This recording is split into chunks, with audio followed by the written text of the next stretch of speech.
Balikan na natin si Edwin Duque. Edwin.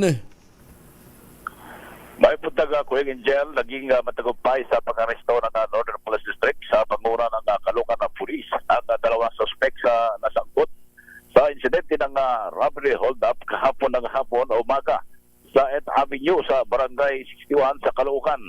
Kinilala ang dalawang suspect na si alias Romel, 18 years old, at isang alias Mark, 18 years old, na naaresto ng mga kapulisan sa isinagawang follow-up operation. Kahapon ay ninakawan ng dalawang isang 31 years old na online seller na si alias Isa ng kanyang cellphone at gamit at iba bang gagamitan gamit ang baril.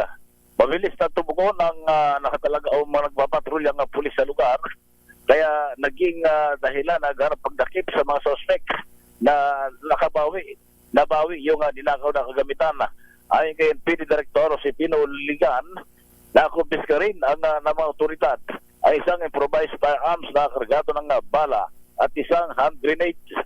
Sinampanan ng kasong paglabag sa Republic Act 10591 at Firearms Ammunition Regulation Act of Republic Act 9516 o illegal possession of exclusive at ang Omnibus Election Code. Itong naturang mga lugar ko Angel ay una nang nagkaroon ng maraming hold-upan sa naturang lugar. Unang nahuli yung tatlong sumisinghot ng rugby.